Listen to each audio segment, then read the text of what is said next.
ശങ്കര, ഞാനിവിടെ ഉണ്ട്. എന്താ വേണ്ടേ? ഒന്നുകിൽ അവന്മാരോട് നല്ലോണം കൊട്ടാൻ പറ, അതല്ലെങ്കിൽ എല്ലാം കൂടി ഇങ്ങോട്ട് താ. അവരെയൊക്കെ നന്നായി ഞാൻ കൊട്ടാം.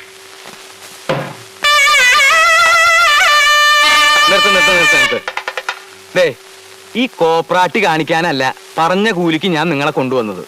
ഇവിടെ ഒരു മംഗളകർമ്മം നടക്കാൻ പോവാ. എന്റെ മരുമകൻ വേലായുധം കുട്ടിയുടെ അനിയത്തി വിലാസിനിയുടെ കല്യാണം. വരനൊരു ഡോക്ടറാ. ഞാനാ ബ്രോക്കർ, പേര് കുഞ്ഞാപ്പു. ഇതാണ് പിടിച്ചേ. ഒരു നല്ല കീർത്തനം അങ്ങോട്ട് വായിച്ചേ. എന്ത് കീർത്തന വായിക്കണ്ടേ? എന്ത് കീർത്തന വായിക്കണ്ടേന്ന് അവരോട് ഡിങ്കിരി ഡിങ്കാലെ വായിക്കാൻ പറ, അതപ്പൊ നല്ലത്.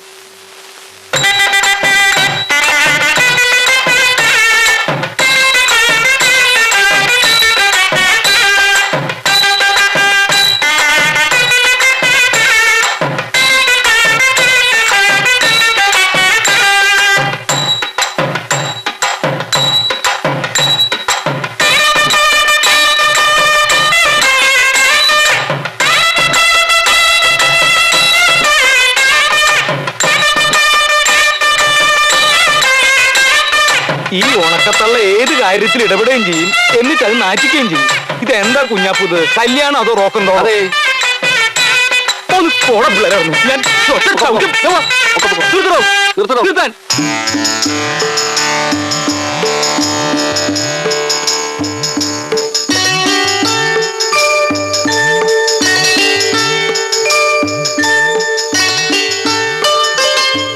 ആ പയ്യനോട് സ്റ്റെതസ്കോപ്പ് എടുത്ത് മാറ്റി വെക്കാൻ പറ കുഞ്ഞാപ്പു. ഡോക്ടർ എന്ന് വെച്ച് താലി കെട്ടുമ്പോഴും പരമേശ്വരനെ പോലെ ഇത് കഴിച്ചിട്ടുണ്ടോ? ചുറ്റും അങ്ങേർക്ക് അത്രയും തിരക്കാ. ഇതൊരു സാധാരണ ഡോക്ടർ അല്ല. ആണും പെണ്ണുമായിട്ട് ഓപ്പറേഷൻ തിയേറ്ററിന് മുമ്പിൽ ഇങ്ങനെ ക്യൂ നിൽക്കുകയാണ്. മുഹൂർത്തം തെറ്റാതിരിക്കാൻ വേണ്ടി സമയത്ത് എത്തിയെന്നുള്ളൂ ഓടിപ്പിടിച്ച്. ഏട്ടാ, മുഹൂർത്തം ആകാറായില്ലേ? പിന്നെ മാലയിടേണ്ട താമസമുള്ളൂ. പയ്യൻ തിയേറ്ററിലേക്ക് ഓടും. പറഞ്ഞില്ലാന്ന് വേണ്ട. പിന്നെ അങ്ങനെ കല്യാണം കഴിഞ്ഞ ഉടനെ സിനിമയ്ക്കൊന്നും പോകണ്ട.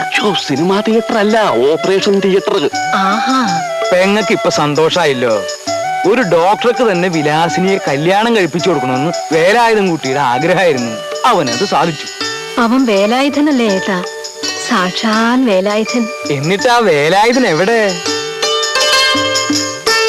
വിശ്രമമില്ലാത്ത ഓട്ടായിരുന്നില്ലേ, ക്ഷീണം കൊണ്ടുള്ള ഉറക്ക. വേലായുധം കുട്ടി, വേലായുധം കുട്ടി എന്തായി കാണിക്കണേ? മുഹൂർത്തത്തിനുള്ള സമയമായി. കല്യാണം കഴിഞ്ഞ ഉടനെ ചെക്കൻ ആശുപത്രിയിലേക്ക് ഓടണത്രേ. ഊണ് കഴിക്കാൻ കൂടി നിക്കണില്ലാന്ന്. വേലായുധം കുട്ടി ഒന്ന് പോയി മുഖം കഴിക്കേ. മുഹൂർത്തം തെറ്റും. പിന്നെ ഡോക്ടർ വഴിക്ക് പോവും. ഒടുക്കം വല്ല കമ്പൗണ്ടറെ വിളിച്ച് കെട്ടിക്കേണ്ടി വരും. വേം വന്നേ. ഒന്ന് മാറി.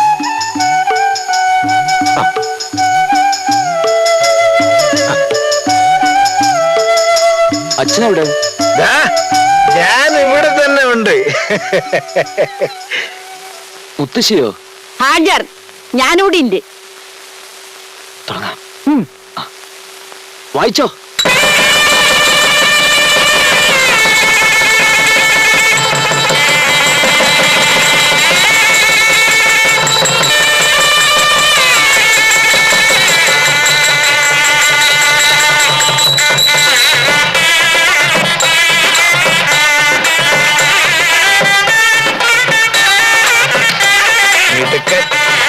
മിടുക്കൻ, നീയാണടാ ശരിയായ വേലായുധം കുട്ടി.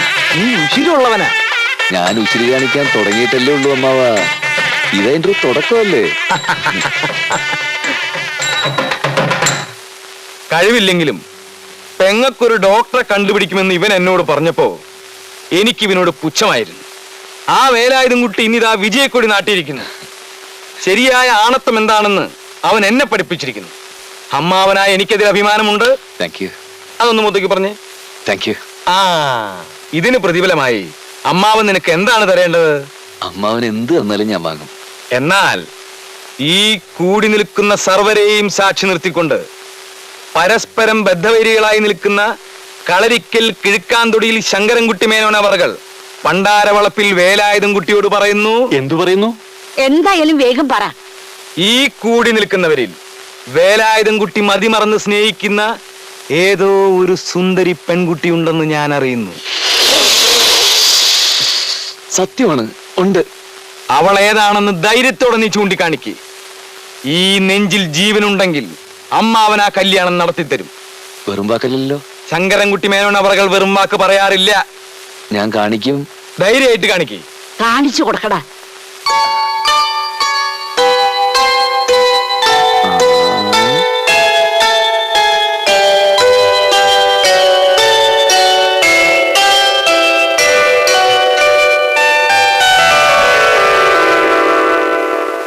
അത് അമ്മിണിക്കുട്ടിയല്ലേ? അതെ.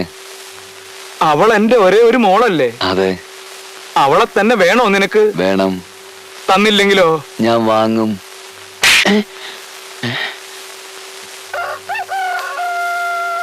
ക്ഷമയ്ക്കൊക്കെ ഒരു അതിരുണ്ട്.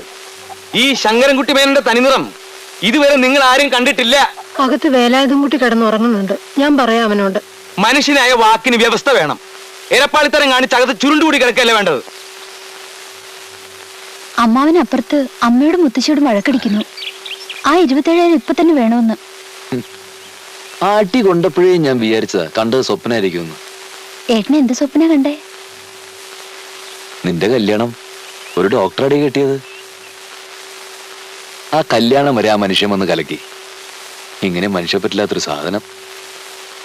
ഏത് 27,000 അയക്കപ്പോ കൊടുക്കേണ്ടത്? ഏട്ടൻ ഗൾഫിൽ പോകാൻ വിസയ്ക്ക് വേണ്ടി വാങ്ങിയത് അത്രേ. എണ്ണി വാങ്ങുമ്പോഴും നക്കി തിന്നുമ്പോഴും അത് മറ്റൊരാളുടെ മുതലാണെന്നുള്ള ഓർമ്മ വേണം. അതാ അഭിമാനം. ഏട്ടൻ ഞങ്ങൾക്ക് അന്യനാണോ? അന്യം തന്നെയാ. എന്റെ നിന്റെ അച്ഛൻ ഒന്നാണെങ്കിലും അമ്മ രണ്ടാ. എനിക്ക് രണ്ടായിട്ടേ കാണാൻ പറ്റൂ. എടാ, മരിച്ചുപോയി അങ്ങേര് തന്നെയാണോ നിന്നെ ഇങ്ങനെ പറയാൻ പഠിപ്പിച്ചത്? ദേ, എന്റെ അച്ഛനെ കുറ്റം പറയരുത്. രണ്ടാങ്കട്ടാണെങ്കിലും നിങ്ങൾ എന്റെ അച്ഛനെ പാട്ടത്തിനൊന്നും എടുത്തിട്ടില്ല. ഞാൻ കണ്ടതിന് ശേഷം അച്ഛനെ നിങ്ങൾ കണ്ടത്. ആ സീനിയോറിറ്റി എന്തായാലും എനിക്കുണ്ട്.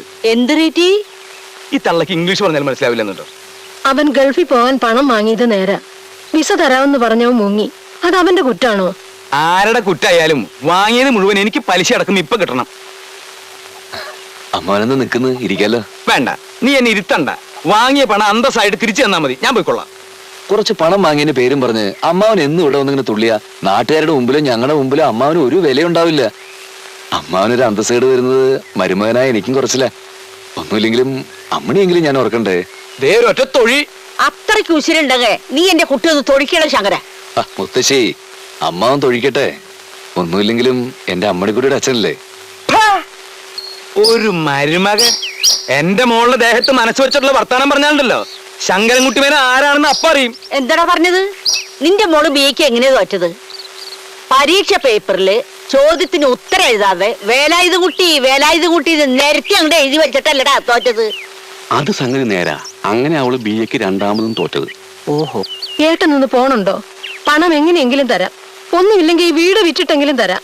അതിന് വിൽക്കണമെന്നില്ല. തരാനുള്ളത് കഴിച്ച് ബാക്കി പണം അങ്ങോട്ട് തരാം. വീടിന്റെ 3/4 ഭാഗവും ഇപ്പോഴും കടായിട്ട് എന്റെ തന്നെയാ. അത് പലിശയും തീർത്ത് ഇങ്ങോട്ട് തരുന്നു, അതോ ബാക്കിയുള്ളത് അങ്ങോട്ട് വാങ്ങി ഇവിടുന്ന് ഒഴിഞ്ഞു തരുന്നു? എന്താ എന്നെ സംഭവം? ഇവിടെ പ്രത്യേകിച്ചൊരു സംഭവമില്ല. ഓ, താൻ നാളെ മുതൽ ഇവിടെ ചെത്താൻ വരണ്ട. ഈ വീടും പുരയോടും ഇനി എന്റെ കസ്റ്റഡിയില. അത് തന്നെ സംഭവം.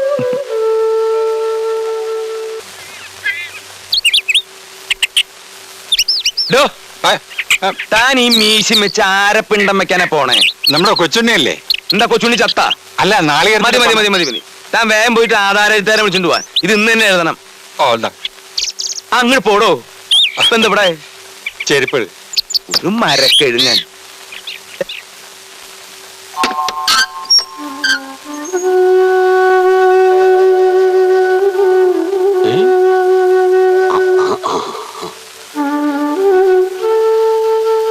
കൃഷ്ണ ഗുരുവായൂരപ്പ. അതും ശരി, ഇവിടെ ഇരിക്കട്ടെ. നീ ആ വണ്ടിയിലുള്ള സാധനം കയറി. അപ്പോഴേ സൈക്കിളിലൂടെ വെച്ചാൽ മതിയോ? അതവിടെ ഇരിക്കട്ടെ. അവിടെ ഇരിക്കട്ടെ.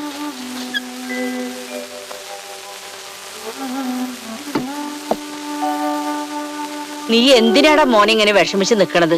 പോയത് പോട്ടടാ. നമുക്ക് ഈ വീട് മതി. മതി. കടം വാങ്ങണതും വീട് ഒഴിഞ്ഞു കൊടുക്കണതും ഒക്കെ സർവ്വസാധാരണയാ. നമ്മള് പെരുവഴിയിലേക്കൊന്നുമല്ലല്ലോ വന്നത്. അത്ര വലിയ പേരും പെരുമൊന്നും ഇല്ലെങ്കിലും നിന്റെ അച്ഛന് ഭാഗം കഴിച്ചു കിട്ടിയ വീടാ ഇത്. ഇതും ഒരു തരത്തില് സ്വർഗ അല്ലേടാ നാണുകൂട്ടാ? അതെ അതെ. നാനുവേട്ടന് ഇങ്ങനൊരു വീട് ഭാഗം കിട്ടിയ വകകളിൽ ഞാൻ ഇപ്പോഴാണ് അറിയണത്. ചെറുതായാൽ എന്താ, ഇതിന് ഇതിൻ്റെതായ ഒരു അന്തസ്സുണ്ട്. അതന്നെ, വിട്ടുകൊടുക്കരുത് വേലായുധ കുട്ടിയെ. ശങ്കരനല്ല അവന്റെ തന്ത വന്നാലും നീ അവളെ തന്നെ കെട്ടണം. ഈ ശങ്കരന്റെ തന്ത മുത്തശ്ശിയുടെ ഭർത്താവല്ലേ? അയ്യോ, ഞാൻ ആ കാര്യങ്ങ് മറന്നുപോയി. അങ്ങേര് പാവാ. ഈ മുത്തശ്ശിയാ ഏട്ടന് പിരിയേറ്റുന്നത്. അക്കാര്യത്തിൽ നീയും മോശക്കാരിയല്ല. നീ അവളെ കുറ്റം പറയണ്ട, നീയും മോശല്ല. അത്രയ്ക്കും നല്ല കുട്ടിയെ അമ്മണി.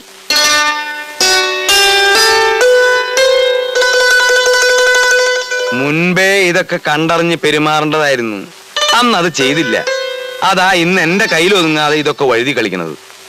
സംഖ്യ അങ്ങ് ഏൽപ്പിക്കേ വേണ്ടി വന്നുള്ളൂ. അവനാ മുമ്പിലിറങ്ങിയത്. ഇറങ്ങിക്കോട്ടെ, എനിക്കെന്താ. ഞാനത് അമ്മണിയുടെ പേരിൽ എഴുതും. അവൾക്കും വേണമല്ലോ ഒരു കല്യാണം. ദാരിദ്ര്യം പറഞ്ഞ് എനിക്ക് ഇങ്ങോട്ട് വേല വെച്ച തിരിച്ച് അങ്ങോട്ട് വേല വെക്കാനും എനിക്ക് കഴിയും. എന്താ നങ്ങേലിക്ക് സംശയമുണ്ടോ? ഇല്ല. അതൊന്ന് മുഖത്തോക്കി പറയൂ. ഇല്ല. ആ, എന്റെ അച്ഛൻ എന്നെ പോലെ തന്നെ ഒരു പാവായിരുന്നു. അച്ഛൻ സമ്പാദിച്ചത് ആ വീടും പറമ്പും. അമ്മ മരിച്ചപ്പോ ആ തള്ള അച്ഛനെ വശീകരിച്ചു. എന്തിനാ പാവ അമ്മയെപ്പറ്റി അനാവശ്യം പറയുന്നത്? അനാവശ്യല്ലടി, പരമാർത്ഥ. വശീകരണ ഭസ്മം പാലിലരച്ചു കൊടുക്കുന്നത് ഞാൻ എന്റെ കണ്ണുകൊണ്ട് കണ്ടതാ. ഒരു കാര്യം ഓർത്തോ, ആണായിട്ടും പെണ്ണായിട്ടും ഞാൻ ഒറ്റ വിത്ത് എറിഞ്ഞിട്ടുള്ളൂ. അത് പെണ്ണായിട്ട് മുളക്കുകയും ചെയ്തു. അവളാ ഇപ്പൊ എന്റെ നേരെ യുദ്ധം ചെയ്യാൻ ഒരു ഉണക്കപ്രായമായിട്ട് വന്നിരിക്കുന്നത്. പിന്നെന്തിനാ ചെറുപ്പം മുതലേ കുട്ടിയേട്ടൻ എന്റെ ആണെന്ന് അച്ഛൻ പറഞ്ഞത്? ഞങ്ങളോട് ആരും അന്നെന്തേ കാണണ്ട, മിണ്ടണ്ട, സ്നേഹിക്കണ്ടെന്നൊന്നും പറയാതിരുന്നത്? ഇനി പറഞ്ഞിട്ട് കാര്യമില്ല. എനിക്ക് കുട്ടിയേട്ടൻ ജീവനാ. ചെറുപ്പത്തിൽ നിന്റേതാണെന്ന് പറഞ്ഞ അച്ഛൻ നിനക്ക് ഒരു ഓട്ടമുക്കാല് തന്നിട്ടുണ്ട്. നീ ഇപ്പോഴത് കെട്ടിപ്പിടിച്ച് നടക്കടി. വേലായുധം കുട്ടിയേട്ടൻ എന്തായാലും ഒരു ഓട്ടമുക്കാലൊന്നും അല്ലല്ലോ. എനിക്ക് ഇവിടെ നിങ്ങളുടെ അരിച്ചരിച്ചും മതി, നീ അപ്പുറത്തെങ്ങാനും പോ. വളർന്നു വളർന്ന് ഒരു കൊള്ളി ബിസ്കിന്റെ വലിപ്പമായുള്ളൂ. വർത്താനം കേട്ടാത്തൊന്നും ഉണ്ണിയാർച്ചയാന്ന്. നിന്റെ വളർത്തലിന്റെ ദോഷ. ഒന്നും പഠിക്കണ്ട, ഒരു പരീക്ഷയും പാസ്സാവണ്ട. എപ്പോ നോക്കിയാലും ഒടുക്കത്തെ ഒരു കുട്ടിയേട്ടൻ. അവനൊന്ന് ചത്തു കിട്ടിയ എനിക്കൊരിത്തിരി സമാധാനായി. ഈ അച്ഛൻ എത്ര പറഞ്ഞാലും മനസ്സിലാവില്ല. ഒന്നും സാരമില്ല മോളെ, ഒക്കെ ശരിയാകും. ഞാൻ വേലായുധം കുട്ടി ഒന്ന് കാണട്ടെ. പിന്നെന്തിനാ എല്ലാവരും കൂടെ എന്നെ മോഹിപ്പിച്ച്? ഞങ്ങൾ ജനിക്കുന്നതിന് മുമ്പ് എല്ലാവർക്കും തല്ലി പിരിഞ്ഞുകൂടായിരുന്നു. നീ ഒന്ന് ചിണുങ്ങായിരിക്കുന്നുണ്ടോ? ചിണുങ്ങാൻ മാത്രം ഇപ്പൊ ഇവിടെ എന്താ ഉണ്ടായത്? കടം വാങ്ങിയാൽ ആരും തിരിച്ചു ചോദിക്കും. നിന്റെ അച്ഛൻ പറഞ്ഞാലും കാര്യമുണ്ട്. അയ്യോ, ക്ലാസ്സിലെത്താൻ വൈകി.